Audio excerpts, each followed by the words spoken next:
Donc il est question d'une zone spéciale de carrière. Expliquez-nous ce que c'est que ça. Vas-y.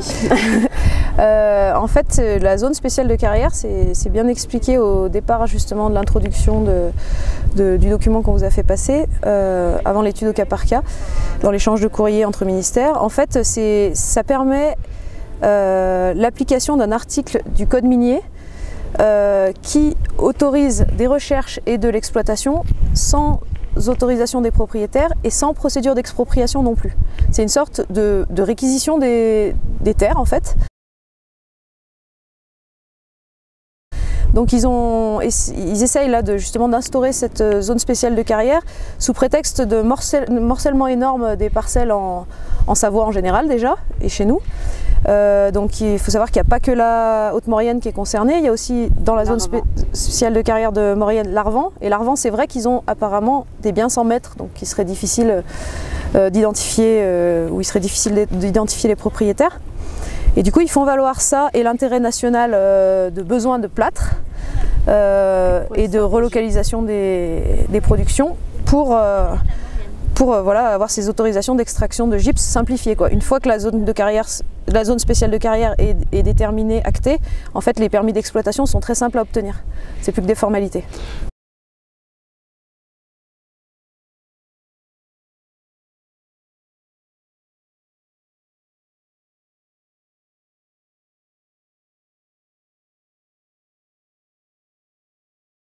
En fait, ils ont trouvé 6970 hectares de gypse qui seraient intéressantes en Savoie au niveau de l'extraction du gypse. Et ils ont dessiné 1034 hectares en tout entre l'Arvan et la Haute-Maurienne, dont 627 en Haute-Maurienne et 404 sur l'Arvan. Sur ces 627 hectares en Haute-Maurienne, du coup, évidemment, pas tout sera creusé. Ils pensent extraire sur 200 hectares. Après, le reste, il y aura 360 hectares qui seront plus pour tout ce qui est zone de grillage, route d'accès, zone de concassage, etc. Donc tout ce qui est pré aussi agricole risque d'être fortement touché.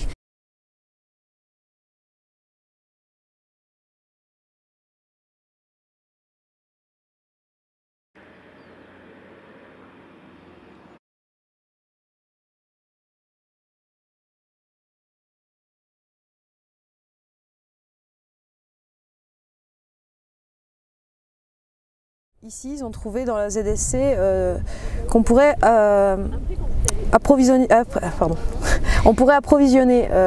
l'usine de placoplate de Chambéry à raison de 200 000 tonnes par an pendant 120 ans. En fait, c'est leur rythme actuel de croisière, je dirais. Et c'est vrai que ça se noie dans un volume national et la plus grosse partie du gypse est plutôt extraite dans le bassin parisien. Je crois que ça représenterait à peu près 5% de la consommation nationale, ce qu'on pourrait extraire ici. Mais par contre, on voit que sur le site de Chambéry, quand on va sur le site de Placoplate, la page d'accueil tout de suite, vous avez le site de Chambéry qui est situé stratégiquement pour justement pouvoir exporter en Italie, en Suisse. Donc tous ces volumes, évidemment, sont à remettre dans un même sac et à redispatcher. Mais en fait, voilà, le site de Chambéry, on va le faire tourner, pas que pour la consommation française, quoi. Et pour 120 ans. On nous parle d'importation en fait, alors qu'en fait là ça va être plutôt de l'exportation que nous allons faire. Donc au niveau écologique, je ne sais pas qu'est-ce que ça va donner en fait. Agathe et Noémie, on est au hameau d'Amodon. On est juste en face justement, peut-être un site qui va être concerné par cette zone de carrière. Oui, exactement. On voit vraiment toute la zone des Tuffes qui se trouve juste à côté de la Norma, en fait, entre la Norma et Modane. Donc on voit le PGHM, la zone va prendre du coup le PGHM, ça remonte jusqu'au plan d'eau de la Norma. Ça longe tout derrière les bâtiments de la Norma et ça redescend après le long de la route de la Norma. et après ça longe la nationale. Donc ça englobe en fait aussi le parcours santé de la Norma, qui est question d'ailleurs de le refaire très prochainement. Donc c'est quand même aberrant de mettre autant d'argent dans un projet alors qu'en fait je trouve que ça va partir en poussière. Et en plus sur cette zone nous avons une bruyère, la bruyère des neiges, une plante qui est rare et protégée, mais ça n'a pas l'air de poser problème. Gilles Margueron, vous êtes le maire de Villarondin-Bourget. Là, on est à la Norma, qui est la station qui est bien connue et qui appartient à votre commune, entre autres. Quel est l'impact pour vous de cette zone de carrière? En fin de compte, elle est entre nos villages et elle touche vraiment la station de la Norma, parce que juste derrière moi, c'est le haut de la zone. Tout ce qui est derrière le bâtiment, c'est toute la zone de gypse. La zone, par rapport à Bramant, elle n'est pas très grande, celle de la Norma. Et l'impact, il est énorme pour nous au niveau du tourisme, parce que sur l'hiver et autant que sur l'été, on a investi dans des lacs baignades et lacs de pêche, c'est tout à côté. C'est pas compatible d'avoir une carrière, ne serait-ce qu'une petite carrière à côté d'une zone touristique. Là, on parle d'une carrière ouverte en plus, hein? Oui, une carrière ouverte, parce que quand on nous dit que le gypse, ça peut aussi être fait avec en galerie, on va dire. Partout où ils l'ont fait, déjà c'est dangereux, mais là ils s'embêteront pas. Si un jour il y a une carrière ici, elle sera sûre à ciel ouvert. On est une petite station, parce qu'en fin de compte, on est une station qui a 6000 lits, c'est tout petit. Le domaine skiable, il est bien, parce qu'on a un domaine skiable, on a 1400 mètres de dénivelé, on est dans les stations qui ont plus de dénivelé. Par contre, l'investissement, on est obligé de le faire aussi, parce que le matériel, il évolue aussi. Et on va fêter nos 50 ans cette année, donc l'investissement, avec le Covid, il avait pris un peu de retard. Cette année, on a tout qui est sorti cette année, en fin de compte. Donc on a une piste de luge pour diversifier un petit peu notre activité. On a changé notre télécabine parce qu'elle avait 50 ans, et on a essayé de faire au mieux pour les gens qui bossent. On a refait un centre technique pour qu'ils puissent travailler correctement. Au niveau investissement, ça fait quoi? 20 millions d'euros. Donc c'est pas rien non plus. Quand on parle d'investissement, on a des aides aussi, on a eu des aides sur la piste de luge de la région, du département. Donc à un moment donné, on nous aide pour investir dans le tourisme. Je pense que c'est là, on se marche sur la tête. C'est à un moment donné, dans une zone touristique comme ça, on fait une carrière à ciel ouvert. On est déjà bien impacté par Lyon-Turin, par un des plus gros chantiers qui va se faire. Je pense que la zone, elle n'a pas été faite non plus pour rien. Cette zone du TUF, elle correspond bien à ce qu'ils ont besoin pour faire tous ces chantiers. Mais on ne peut pas être, c'est pas compatible du tout avec le tourisme, incompatible. Ce qu'il faut dire que derrière, là, les montagnes qu'on voit enneigées, c'est le parc de la Vanoise. Oui, hein. juste derrière. Quand on voit d'ici, derrière la Norma, donc on a la zone qui est du TUF, nous on appelle ça la zone du TUF aussi. Et juste derrière, vous avez le parc de la Vanoise. Donc voilà, c'est pas rien non plus le parc de la Vanoise au niveau environnement. Donc là, il va y avoir un impact visuel automatiquement. Juste pour la petite histoire, des fois quand on fait un parking ou quelque chose, on est très. Cette année, on va aussi faire un investissement sur un chemin pour les enfants, un chemin qui est en pleine forêt là. Et juste pour l'impact qu'on avait sur le chemin, on détruit rien du tout, on fait que ramener de la signalétique. Par contre, on a des plantes protégées dans ce secteur où là on nous dit c'est pas de terrassement, on coupe le moins d'arbres possible. Et là tout le monde passe par-dessus et on va arriver à faire une carrière à ciel ouvert dans une zone qui est avec des espèces protégées, autant animales que végétales. La butte que vous voyez derrière, c'est la butte des tufs. Il y a énormément d'espèces de chiroptères par exemple. Et du coup, ce sont des chauves-souris. Il y a un plan régional et un plan national de protection des chauves-souris. Donc là, les chauves-souris sont directement impactées.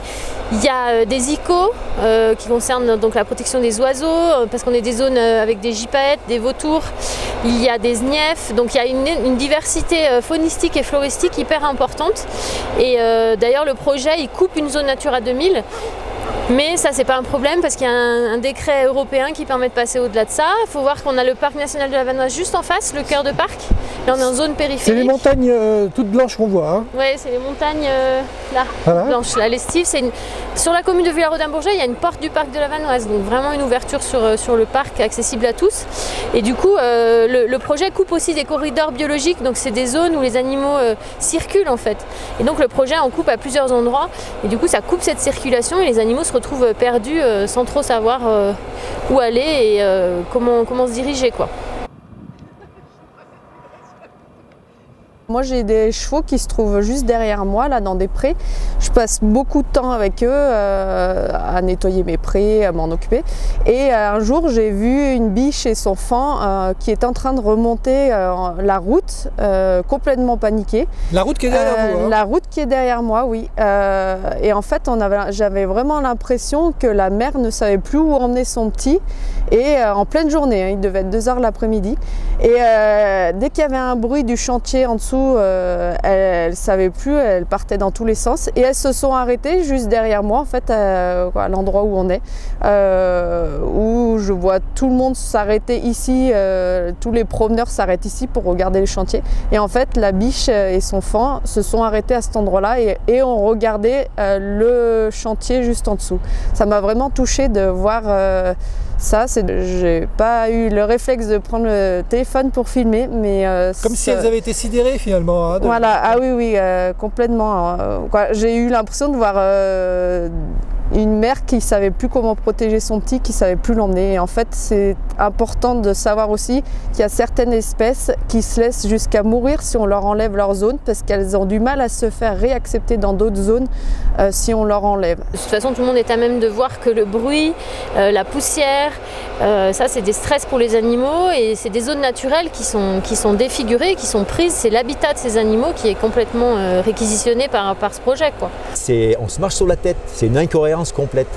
Moi je suis d'accord, tout ce qu'on fait nous en investissement sur la station, on essaie de respecter au maximum et on le respecte. On sait qu'on y vit dans nos montagnes.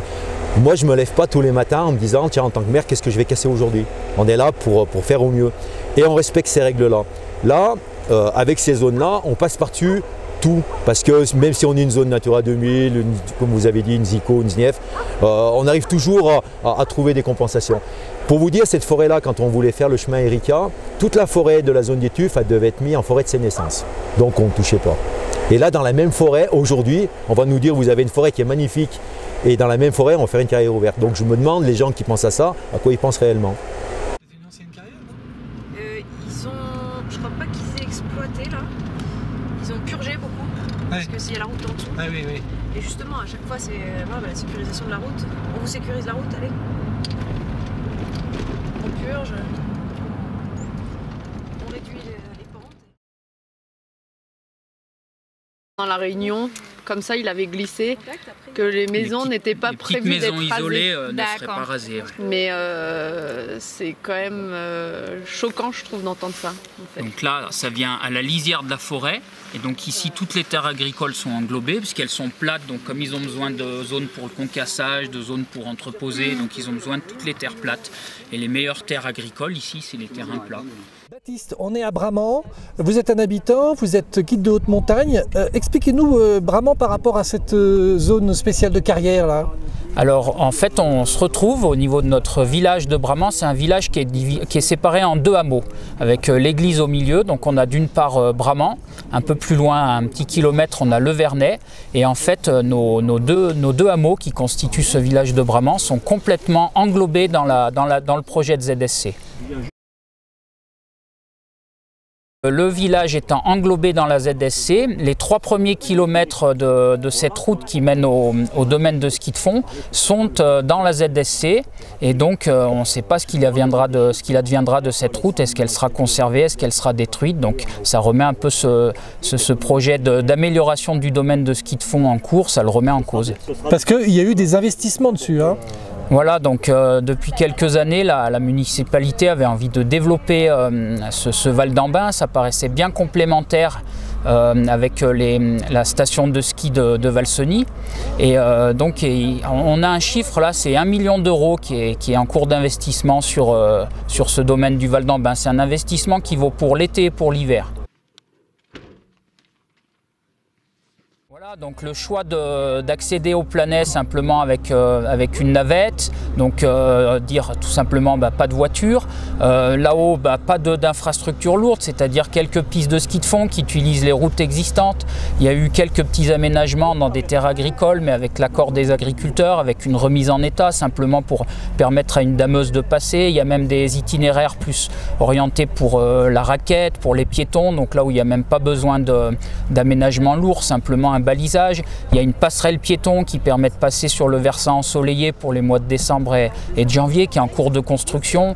Il y a aussi un projet qui a bien avancé là, d'une petite via ferrata, donc pour mettre en avant une gorge assez spectaculaire. Pas tout, mais ouais, on voit tout ça de la zone de Bramant. Quand on sait que finalement c'est quelque chose qui se trame depuis 2017, on se dit que tous les investissements qui ont été validés depuis cette date-là, c'est en complète contradiction avec ce qui nous tombe dessus aujourd'hui.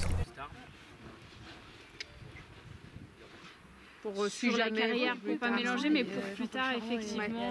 Je m'appelle Thibaut Flandin, j'ai 28 ans, je suis éleveur en brebis viande et moniteur ski l'hiver.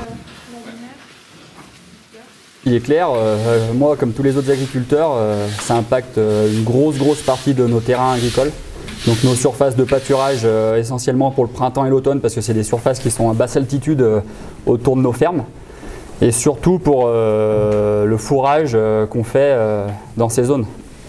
Il y a environ 360 hectares de terrain agricole impactés sur les 627 hectares de la ZSC de la Haute-Maurienne. Donc c'est plus de la moitié des terrains, donc c'est énorme. Ça va impacter une quinzaine d'exploitations agricoles quand même. Je suis agriculteur à Bramant, j'élève des vaches laitières de race Tarine et Abondance qui produisent du lait pour la fabrication du Beaufort. Je suis inquiet pour l'AOP du Beaufort. Nous avons un cahier des charges quand même assez strict à respecter, notamment pour l'autoconsommation du fourrage. Il nous faut 75% d'autonomie fourragère, donc de fourrage qui provient de la zone. Et ce fourrage, nous le produisons sur les parcelles qui vont être directement impactées par la ZSC. Tous les terrains que vous voyez aux alentours de Bramant, ce sont des terrains irrigables, donc ça va faire un double impact pour nous agriculteurs sur la commune de Bramant. Parce que c'est du terrain à fort potentiel fourrager pour nourrir nos animaux pendant toute la période hivernale. Sur le territoire qui englobe les communes historiques de Bramant, Solières-Sardières à 3 km, Ossois et Villarodin-Bourget, on est une quinzaine d'agriculteurs, voilà, d'exploitations agricoles. Ce qui représente 40 emplois à l'année, une vingtaine d'emplois saisonniers et tout ce qui gravite autour, bien sûr, donc tout ce qui travaille avec le système agricole, que ce soit les marchands d'aliments, les marchands de matériel agricole, pour moi, producteur laitier, la coopérative laitière. Voilà, donc il y a beaucoup de monde qui gravite autour de cette activité agricole, que ce soit en bovin lait, en ovin, en caprin. C'est une très grosse activité dans la vallée. Même incompréhensible un tel projet d'une telle ampleur et sacrifier toute une économie agricole d'un village, d'une commune, c'est tout simplement incompréhensible. Maintenant qu'on comprend vraiment l'ampleur du projet, c'est incompréhensible. Quelle est la réaction de vos élus, par exemple les élus de Bramant aujourd'hui? Personnellement, je ne sais pas, j'en ai pas discuté avec eux, mais les élus n'ont pas l'air non plus de se rendre compte de l'ampleur des dégâts que va créer cette ZSC au niveau, je parle toujours pour ce qui me concerne, au niveau agricole. C'est tout.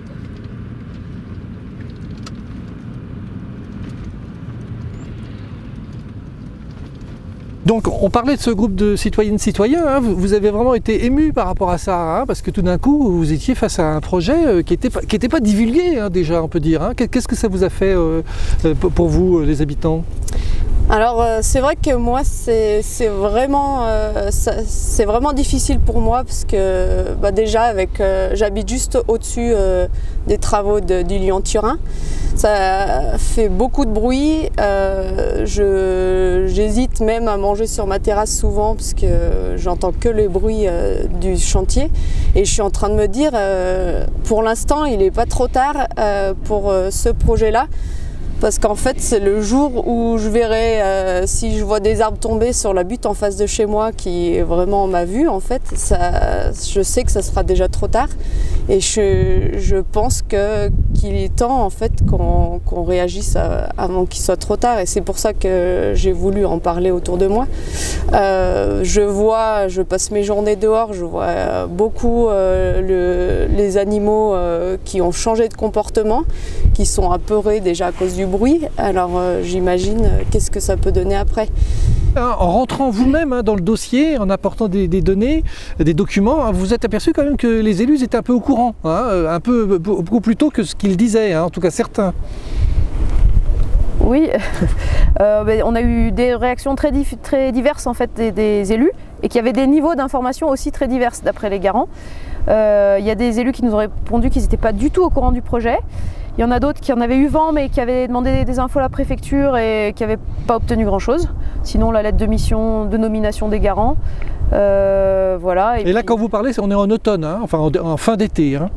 Voilà, nous c'est en fin d'été qu'on a pris connaissance de ces documents, qu'on les a trouvés sur internet quoi. Parce que alors nous on a eu l'information comme quoi finalement ces élus ils ont rencontré les garants du projet en juillet. Donc finalement ils étaient au courant en juillet, dès l'été.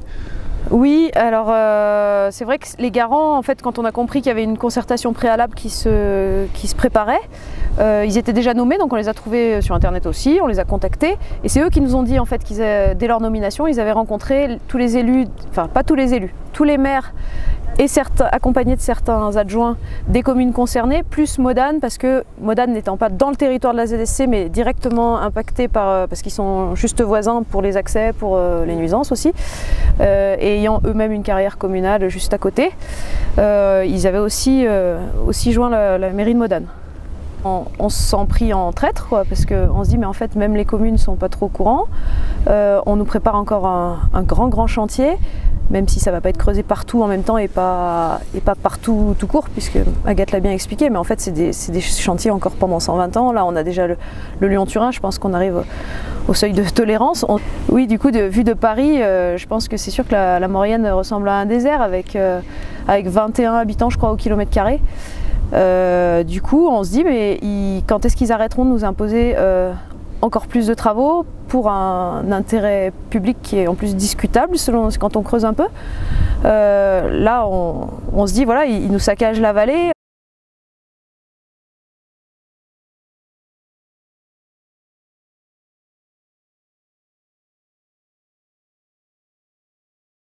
Et c'est vrai que c'est un environnement où on a grandi depuis qu'on est tout petit et où j'étais en harmonie avec la nature. Et là, de plus en plus, je me demande qu'est-ce que ça va être. Et il m'arrive régulièrement, juste en entendant les bruits du chantier, de mettre vraiment à pleurer presque tous les jours parce que ça a changé, quoi. Et là, pour ceux qui ne vivent pas ici, là on est depuis un quart d'heure sur cette colline, oui. On entend des tirs de mine, c'est un peu sourd, mais c'est quand même, on sursaute quoi.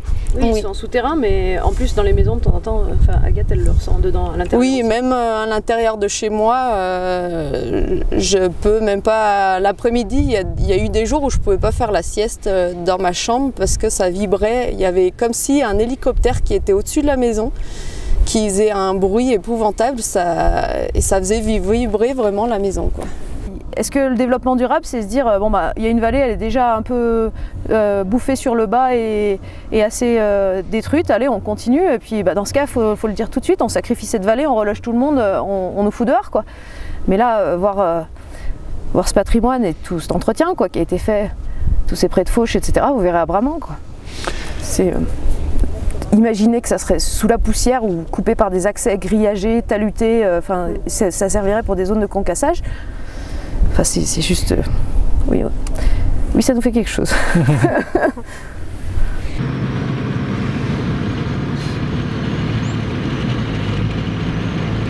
pas si elle... Je sais pas, vous avez bien vu que je faisais dessiner avec mes bras, non?